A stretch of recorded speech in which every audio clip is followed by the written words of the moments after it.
And then this is where we can start to dig a little bit deeper into carbohydrates, because I think carbohydrates are something that have gotten such a bad rap and they should not have. I am the most pro carbohydrate person, and I absolutely hate the fact that women think they should avoid them or demonize them.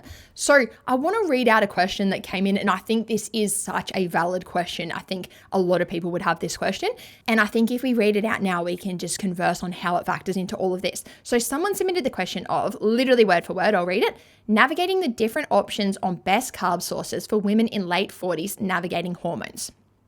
Again, like I said, I think whoever asked this is not alone. The first thing I want to say here is when we look at, quote, navigating hormones, obviously you want to make sure that there's not something unusual or something happening with your hormones that shouldn't be happening. So we know that females are going to go through natural hormone changes in life. That's not what I'm talking about. I think if you feel like you're experiencing that on a really high level, or it's kind of worse than you feel like it should be, I think that is definitely worth seeing your doctor or your medical professional and just making sure, like I said, it's not something that's out of the ordinary. It is ordinary for females' hormones to change, but if you feel like that change is actually too intense or there's something a bit off happening there, I think that is worth looking into. But if you've either A, done that, or you feel like it's not that bad, but you are just noticing the changes, we can come back to that question. Navigating the different opinions on best carb sources for women in late 40s navigating hormones. I feel like when I read it the first time, I might have said options, but it does say opinions. Navigating the different opinions on best carb sources for women in late 40s navigating hormones. The thing that I really want to look at here is I don't think that women in their, quote, late 40s or beyond need to be consuming different carb sources to anyone else. And stay with me, because I think that the carb sources we're telling women in their late 40s to consume are the same carb sources that we should be consuming in our 30s and 20s and every other time. And what I'm talking about here is, if we think about what we just went through, where someone plans their day and they factor in their protein, their fruit, their veggies, their fiber, their whole grains, their dietary fat, all of those things.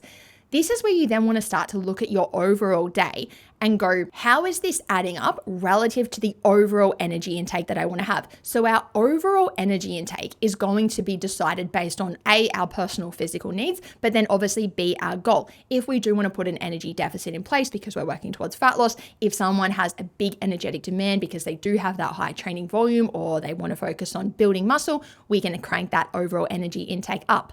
But the really key thing I want to point out here is, regardless of the age and regardless of the goal and the activity level, the first things that we want to do when we're planning our day is everything I just rattled off. Regardless of your age, regardless of your goal, you want to make sure you're getting sufficient protein, dietary fat, fiber, fruit, veggies, whole grains, calcium, iron. And the other little one we haven't really touched on is the omega-3s. We've spoken about this before. This starts to fall into our dietary fat category, but it's obviously a bit more of a specific type of dietary fat, but I won't go off topic. If we come back to the carbohydrates, like I keep saying, regardless of the age, regardless of the goal, I want people to plan their days based on these things. Then I want people to look and go, okay, cool. Now that I've started to include all these things and start to form a clear plan of what my day is going to look like, I can then look at how is this adding up in terms of the overall energy intake that I want to be consuming. If we think about somebody who is working towards a fat loss goal, and let's remember that to achieve fat loss, we need to be in the calorie deficit, and everyone's calorie deficit is going to be a little bit different because it's going to depend on a lot of factors that make up you personally. But commonly when we see women pursuing fat loss, if they don't have a crazy high training volume, usually this is around the 1,500 to 2,000 calorie mark. You might be an outlier who's a little bit lower than that or a little bit higher than that because of some of your personal factors that make you an outlier. But a really common range we see for women pursuing fat loss is between 1,500 calories a day and 2,000 calories a day. If we think about everything I just rattled off that you want to factor into your day, often this starts to bring us up into that mid-1,000 calorie range. This is going to be different depending on the individual things you've planned into your day. But as we start to plan that day and we bring in the protein and then the fruit and veg and we start to work out what that actual meal is going to look like and then anything specific that we need to bring in to complete that meal, we start to obviously form our meal plan for the day, essentially. And we get an idea of what that looks like in terms of the overall calories. You might then look at that and go, oh, it's a little bit high for the overall calories that I'm aiming for. So I need to maybe reduce the portions or take out some of the little extras I've added in or something like that. On the flip side, you might look and go, oh, I'm still a few hundred calories short. So maybe I need to increase the portions. Maybe I need to add something more in. And we continue doing that until we hit our personal overall energy goal. Where this comes back to that carb question is, if someone's goal is fat loss, and that means that they are working in that range that we just said, 1,500 to 2,000, by default, there's just not a lot of room to add in what we would look at as like simple high GI carbs. So if we look at that question of like carb sources, when we look at carb sources, we've got things like fruit, whole grains, etc. And then we've got things that we often refer to as, quote, simple carb sources. And usually this means they have that higher GI, higher glycemic index, meaning they digest a little bit quicker, they have a bit more of a blood sugar spike. And this is where people can start to be like, well, should I avoid those to avoid the blood sugar spike, to avoid all of these things as I'm getting into my late 40s and beyond, right? I think most people have probably heard things like that. But if we come back to somebody planning their day within that range of 1,500 to 2,000, like I just said, by default, there is not much room for things like that. If you have included all of the things that you want to include in your day, and in my professional opinion, we should be including in our day. Anyone who has planned a day between 1,500 and 2,000 and ticked off all those boxes that I keep rattling off with the fruit, veggies, protein, etc., you would know you just cannot also then add in a bunch of high GI carbohydrates. It just doesn't make sense. And so if we come back to my point and that question of navigating the different opinions on best carb sources for women in late 40s navigating hormones, like I keep saying, regardless of the age, if someone is planning days in that range of 1,500 to 2,000, regardless of their age, I want them to include all of those other things first. So like I just said, by default, there is not enough room to consume too many high GI carbohydrates, if any at all, right? If we then look at someone whose intake is higher than that, let's say we do have an outlier who does have a higher energy intake for a deficit, or someone who is actually wanting to consume their maintenance intake or move up into a surplus. If we want to call it like the next calorie range between 2,000 and 2,500, so meaning someone is planning days between 2,000 calories and 2,500 calories, the very first thing I'm telling people in this position to do, and this is a huge part of the people that I work with, so this is literally what I do every day. One of the most common clients we have is females who want to consume their maintenance intake or start to push into that little bit of a surplus muscle gain vibes, right? Which is awesome. I am absolutely all for it. But what we do with people in this position is we straight away say, those days that you've been planning between 1,500 and 2,000, crank them up. Crank up the portions of all those things. If you're having 50 grams of cooked brown rice, crank it up to 100. If you're having 100 grams of berries, crank it up to 150. If you're having 30 grams of cereal on your yogurt bowl in the morning, crank it up to 45. Go through your whole entire day and just crank up those good quality foods to a reasonable point, right? And I'm going to get to this in a second, but obviously there's a limit. Like, we're not going to tell someone to crank their berries up to 500 grams, right? But have a look at literally every individual food in your day and just be like, where can we start to crank these up? And again, I am telling people to do this whether they are 25 or 55. Because regardless of your age, I want you consuming enough protein, dietary fat, fruit, veggies, whole grains, calcium, iron, all of these things, right? Surely we can see by now how passionate I am about females consuming these nutrients.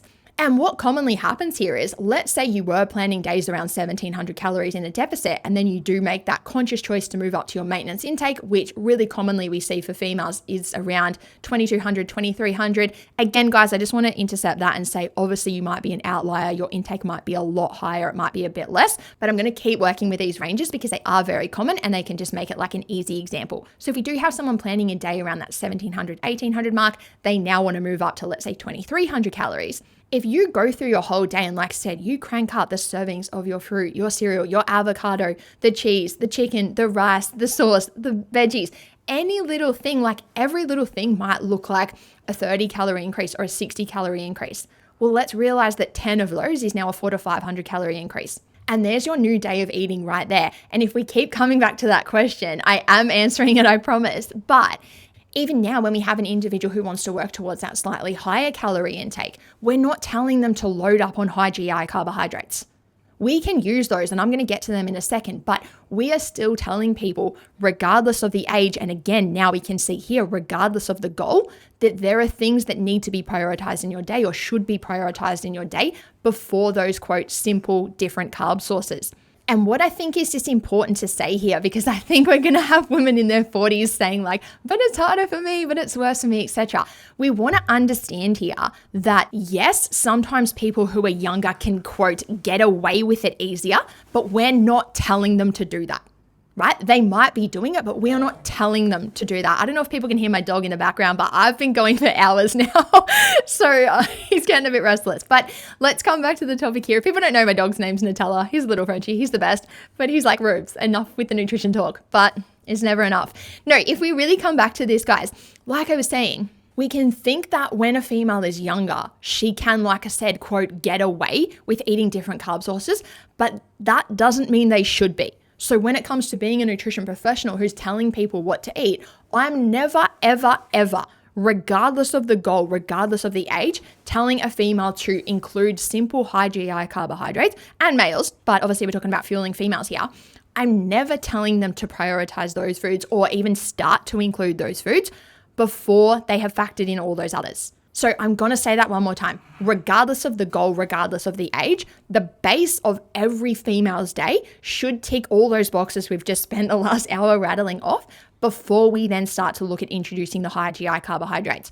No scenario exists where I'm telling females to eat those before fruit, veggies, and whole grains. So if we come back to that question of navigating the different opinions on best carb sources, our carb sources are those more complex things like the whole grains and things we keep rattling off. Or then we move over to simple carbs, which if people don't know is more of our just kind of like sugary, biscuits, lollies, cordial, etc. And like I said, no world exists where I'm saying to someone, hey, have a bunch of biscuits and cordial before the whole grains. Right? So even though you might think that young people can get away with it, and there are young people who are doing that, we're not telling them to do that. We're never prescribing that diet. And we're never prescribing those foods before our good quality essential foods that we've just been talking about for the last hour. What I do want to look at here for a second, because if you follow me on Instagram or you hear us talk about athletes, carb loads, etc., we absolutely do include those simple carbohydrate, high GI foods for some people. Usually we're doing this when the goal is either muscle gain or performance, and we've started to really increase the energy intake to fuel that goal. So if we look at that as essentially being the next calorie range, aka 2,500 calories plus, this is where we often start to prescribe those foods. And I'm going to explain in a second why we do that. But the really important thing to understand here is when people are up on those higher intakes and we're starting to bring in those foods, it's only after we have included all of those others. So this is why I say, regardless of the goal, the age, the intake, we still want to prioritize those things first. If we then have an individual who does have a high energy intake that we want to hit, and we plan a day that ticks off all of those foods, it takes us up to 2,300 calories, let's say, and we realize that because this person is either very active or they've got a goal that requires more energy and we need to continue increasing the calories, what happens here is we hit a point where, like I said, if this person has planned a day of eating that hits 2,300 calories, they've got a ton of whole grains, fruit, veggies, protein, fiber, all of those foods, and they've gone through that process, like we said, of actively increasing the portions up to an amount that's comfortable, because that's what we've got to think about here. Eventually, if we increase portions of those foods too much, we hit a point of discomfort. Like I said before, if I told someone to have 500 grams of berries, it's very uncomfortable. If we tell someone to really double their serving size of brown rice, there's only so much of those foods that we can consume. There's only so much veggies we consume.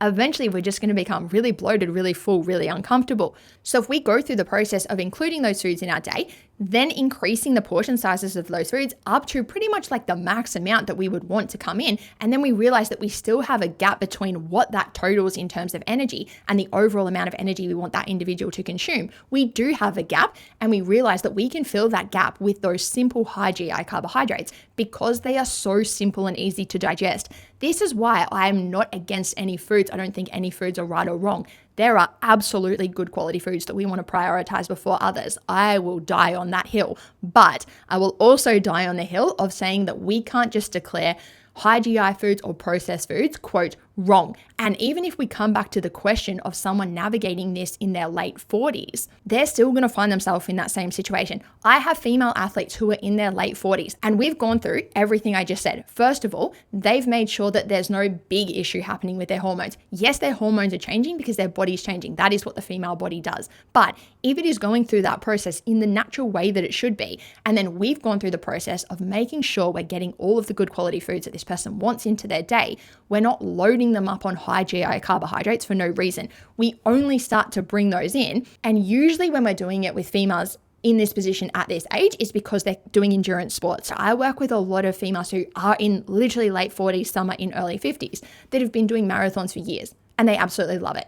And that is awesome. I'm never going to tell them to stop doing that. They love it. It's good for their physical health, mental health, emotional health. I like to talk to them about doing a little bit of strength training for all the reasons that we've spoken about. We then obviously want to make sure they're including all of the good quality foods in their day. But then we hit a point where if this person is doing a 38-kilometer run one day, yes, we want to include all those good quality foods, but we also sometimes need like 3,500 calories, 4,000 calories coming in for this person. It is very hard, very uncomfortable, and very impractical to consume 3,500 calories of low GI complex carbohydrates, which are commonly known as like, quote, clean, healthy foods. I personally don't like to describe them as that because I think, again, all foods can serve a purpose for different goals. But if we come back to these women, they are full to the brim of berries and oats and rice. They can't eat any more of that. I have a female athlete who literally messaged me yesterday, and she had a big training day on the weekend, and she was like, geez, it was hard to get that food in. And she's someone who posts her meals pretty commonly on social media. And I said, what is happening here is you've got big volume meals coming in, which are awesome.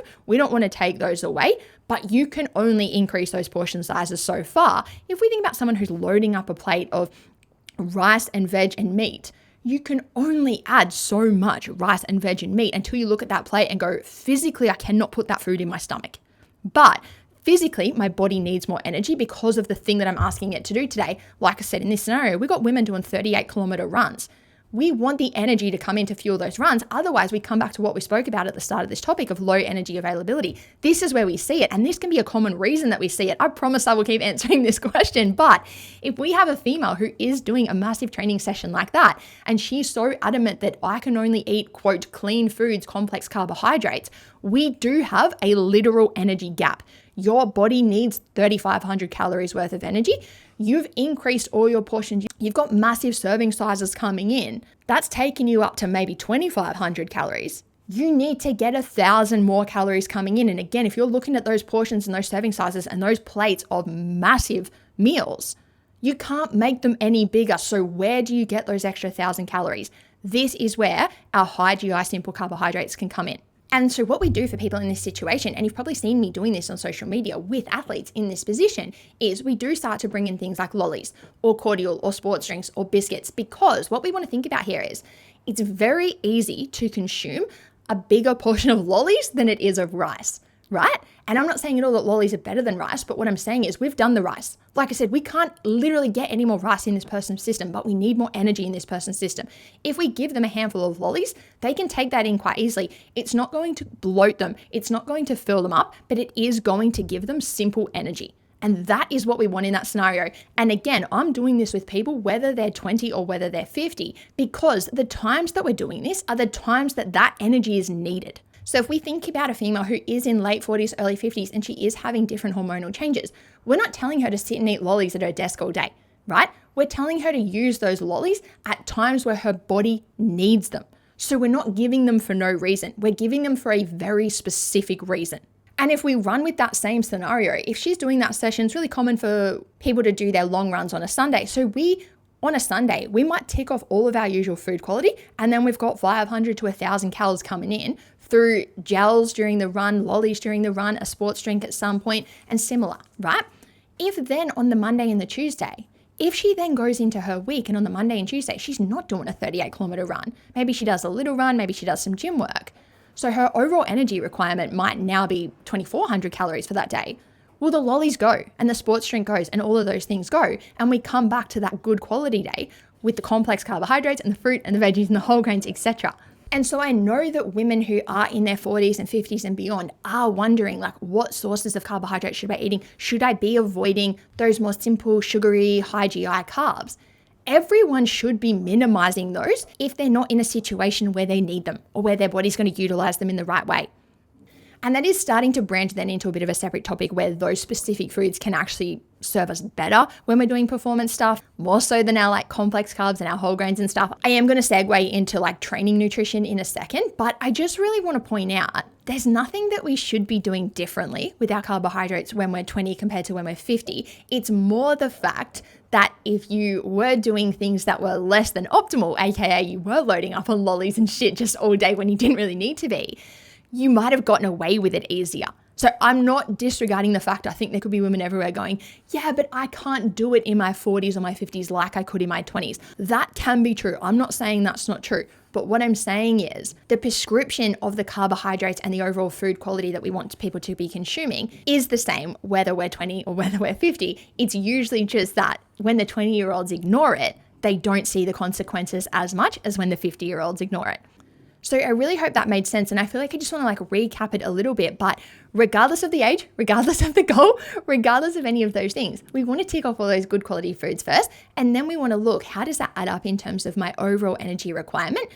If it's not enough, can I crank those good quality foods up even more? And if that's still not enough, when I've taken them to what I think is the comfortable limit, if that's still not enough, there's a reason. It's because you are doing a lot. It's because you maybe do have that big training volume. Maybe you are training for a big event. Maybe we have increased your intake to hit a real intentional calorie surplus. And so when we're starting to dabble in that space, then those more simple carbohydrates can play a role in assisting that specific goal, again, regardless of whether we are 20 or 50. So no one should be loading up on those foods, or definitely shouldn't be prioritizing those foods over others. We should only be bringing them in and prescribing them when there's a reason to do so, regardless of age. And then the last thing we want to look at here on this nutrition topic, like I said, is more of that training nutrition. So pre, intra, and post-training nutrition, what we want to be consuming before we train, maybe during training and after training. I am the literal biggest advocate of pre-training nutrition. I don't think any scenario exists where we should go and ask our body to do something energetically demanding without giving it some energy.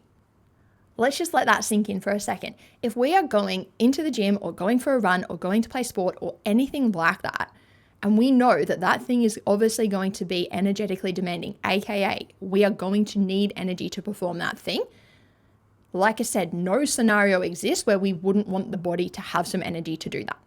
And this is where we can also look at those simple carbohydrates. This is something, and we'll get into this a little bit to help break it down for different people and different goals. But if we're looking at simple carbohydrates, aka when we say simple carbohydrates, maybe I should explain this after 20 minutes of talking about them, but these are things that, like I said, have that higher glycemic index, meaning they come into the bloodstream quite quicker. They can have that blood sugar spike and the energy is available in the system quicker. If we, for a second, segue back to what we were just talking about, if somebody just consumes these things all day, let's say somebody's not really eating regular meals and then they are just snacking on lollies, this is where we can see people just go through those big blood sugar spikes and blood sugar drops, because that's essentially what it is. You take in something that's quite simple, quite quickly digested, it comes into the body, it comes into the bloodstream, that blood sugar spikes. If we don't use that quickly, that blood sugar quote crashes, and this is where we see people talk about the spikes and the crashes, and therefore energy's up, energy's down, it's up again, it's down again.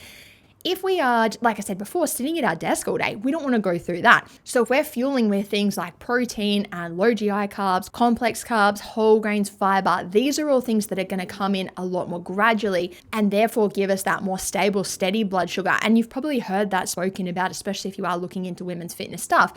Commonly, we're telling people to avoid those spikes and crashes and more so want to have that steady blood sugar, that steady digestion, and therefore energy. It all kind of compounds together to just leave us in a position where we're more satiated, we've got that more consistent energy level instead of things being really up and down. But if we come back to this pre-training window, think about what we just said. When we consume those simple high GI carbohydrates, they come into the system quickly. If someone's training at 6:30 in the morning and they're eating something at 6 a.m., I'd say we want to get it into the system pretty quickly, right? And the exact amount and style and everything of this is going to be a bit more dependent on the individual session. Again, this is where I'd work with a professional, especially if you are doing big sessions, big goals, you're working towards big things. Talk to someone and go, what should this look like for me personally? Considering my goals, my size, everything that I'm doing, what exactly should this look like? But if we look at it from that sort of broad, general, common point of view, again, if we know that we're going to be training soon, we want that energy to come in quite quickly.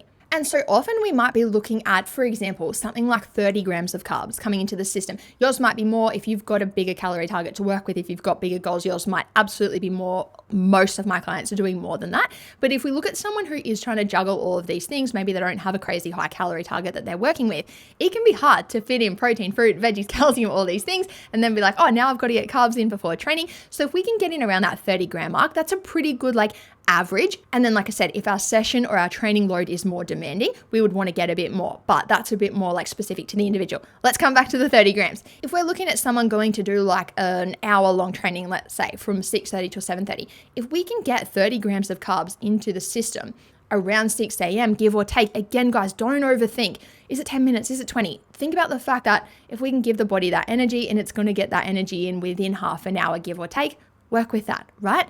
If we're training at 6:30, if we can have 30 grams roughly of those more simple carbohydrates that are going to come in quite quickly, a few things happen here. If we think about having something that's more complex, aka like whole grain, higher fiber, it is A, more slower digesting, but B, usually higher in volume. So think about something like oats, for example, right? For us to get 30 grams of carbs from oats compared to 30 grams of carbs from something like rice cakes or dried fruit, like dried mangoes, a really common one that my clients like to use, the volume of that is different. Meaning to get 30 grams of carbs from oats is quite like a little decent serve of oats. It's nothing crazy. We've got girls eating way more oats than that. But what we're looking at here is eating it before you go and train. Often people can have that whole like, I feel sick if I eat before I train. If we think about trying to consume something like oats that are going to like A, provide more bulk in the stomach and B, take longer to get into the system, we can find ourselves in a position where we start training and the body's still digesting. This ideally is something we want to avoid because if we're asking the body to focus on training, we don't want it to be trying to focus on digestion as well. This is where people can start to feel sick. If we also do commonly have that sick feeling, we've got to think about, well, having a bigger mass in my stomach is probably going to exacerbate that compared to having, like I said, a couple of pieces of dried fruit or a couple of rice cakes. So this again is why I don't like to demonize foods or say foods are good, foods are bad, foods are right, foods are wrong, because different foods are going to serve us at different times. These more simple carbohydrates can absolutely serve us in that pre-training window and in that intra-training window. How much we can fit into our day is obviously going to depend, like I said, on our overall calorie goal. How much we need to get in before that session is going to depend on our personal sessions, training volume, what we're actually working towards and what that training looks like. But we want to understand the difference there and the role that those simple carbs can play in a scenario like that. And so again, if we come back to someone who's consuming this at around 5:30 or 6 and then they're hitting the gym around 6:30, if we've consumed something that isn't making us feel sick or uncomfortable, it has come into our system, it has given us that energy, that's awesome. Like that is ideal. That's what we want to get in. And then we can obviously perform that session with energy. And then we can go about planning the rest of our day, ticking off all the other boxes we said before. And if we come back to the actual pre-training, I want to read out the note that I wrote about pre-training. I literally wrote pre-training triple whammy, meaning it's going to fuel the session so we don't use tissue like muscle. And if we think about what we spoke about at the very start of this fueling female fitness topic, if the body doesn't have other energy stores available like glycogen, like fat, etc., it can turn to using energy for muscle. We want to avoid that for all the reasons we've spoken about for the last 2 hours. So if we've given the body that energy in the form of food and that food is readily available to use, it's going to use that over using something like muscle, which is obviously ideal. That's the first part of our triple whammy. If we go to the second part, it provides energy so we can push hard and implement progressive overload. This is obviously key to increasing lean mass like we spoke about before. So again, if we've got the energy there, we can push harder, aka we can have more progressive overload in place. And we know that that's one of the key factors in terms of building muscle, and we know why we want to build muscle. And then if we do that and we have that energy come in to perform a really good quality hard session, it's going to increase the energy expenditure during the session itself because we're going to train harder because we've got the energy to do so. But it's also going to increase our energy expenditure, aka the calories we burn in that post-exercise window like we've spoken about.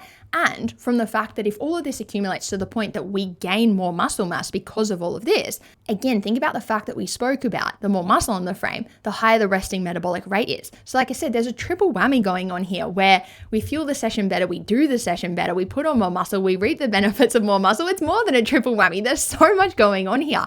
If we reverse engineer this back to the fact that we gave the body enough energy before that session so that it could carry out all of those things. This is where pre-training is such a no-brainer to me. If we want to reap all the benefits of training like we've been speaking about, we want to have the energy to pull off a good quality training session to do that. And I'm going to touch really quickly on intra-training. I'm going to speak about this a bit more in our specific running episodes that we have coming up, because if we look at someone who's, say, going to the gym for an hour or even doing an hour of sport, running, bike riding, swimming, etc., if that session is like, say, 90 minutes or less, we don't need to start thinking about intra-training nutrition, meaning food that we consume while we're training. Someone goes to the gym for an hour, they don't need to be thinking about eating during that session, right? We can eat before it, we can eat after it, which I'm going to talk about in a second. Really, when we start looking at intra-training nutrition is when that session starts to become quite long, over that hour, probably even over that 90-minute mark. So I'll talk about that more in future episodes. But then if we have a look at the post-training window and what we want to consume in that post-training window, somebody did ask the question of, literally just said, the importance of fueling after a session. The importance of fueling after a session comes down to a few things. One of the first big key things is what we've spoken about with muscle protein synthesis. So again, we spoke about the fact that that muscle is going to break down in a session, especially a resistance training session, but in any session.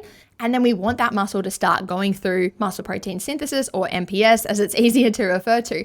And a big key factor in that MPS is actually having the protein available in the body to draw from to start to utilize in that process. So what we mean there is, if we finish that session and the body wants to start initiating that MPS, we want to have protein available to do so. So this is where post-training protein is really beneficial. And I personally think post-training carbohydrates are really important as well, especially the harder the session is, the longer the session is. When we're working with athletes or people that are doing things like big runs or big rides, big sporting sessions, post-training carbs are just as important as post-training protein, because we want to replenish that muscle glycogen. So muscle glycogen is essentially like the carbohydrates coming into the body and sitting there as readily available energy. They can sit in the muscle in the form of muscle glycogen. This is essentially like a stored form of carbohydrate that the body can draw from. If we do a big, hard, intense session, we can deplete those muscle glycogen stores. We usually do deplete those muscle glycogen stores. And then if we think about someone who is doing this style of training, they're usually doing it pretty consistently. If you've done a big sesh today, you'll probably got another big sesh coming tomorrow or the day after. So we pretty quickly want to get that recovery and replenishment process happening. We want the protein to come in to really start to fuel that muscle recovery. We want the carbs to come in to start replenishing that muscle glycogen. And as a little bit of a side note, guys, I'm going to do an episode in the upcoming weeks about how we can structure our morning and kind of like our day of nutrition if we want to think about pre-training, post-training, and then what time do I have breakfast? What time is lunch? I feel like it can start to cause a bit of confusion when we're trying to map all this out. I'm not going to talk about it here because this is the world's longest episodes we're getting into now, but just know that we absolutely want to get protein into the system after training within like that 1 hour, max 2 hour window. But we really just want to think about the fact that once we finish training, that MPS process wants to kick in. What is a big key factor in that process? It's protein available in the body to do so. So we want to give the body that protein. So to me, that's a no-brainer, regardless of the goal, regardless of the session. We want to have that protein come in. And then, like I said, the bigger, the more intense the session, we want the carbs. Even if you think your session isn't big or intense, if you've got the capacity with planning your days to factor in post-training carbohydrates, I would. Why would we not want to replenish muscle glycogen if we could? Why would we not want to fuel the repair and the rebuild in the body if we could? If we have goals to build a strong, well-performing physique, a well-performing body, why would we not want to do everything we can to aid its replenishment and recovery straight after training? And like I said, sometimes people might find themselves in a position where you don't have a large amount of calories to spend on this and pre-training and protein and fruit and veg and all the things that we talk about. So you can start to hit a point where you're like, there's literally only so many things I can factor into my day. So you might find times where this is a little bit harder and you've got to sacrifice some things, but I would really make sure we understand all of this so we can understand that we want to tick as many boxes as we can every single day that we can. And in the next episode, I'm going to talk about, like I keep saying, the overall intake and how we can kind of set up our phases and our goals in our year to really optimize all of this stuff.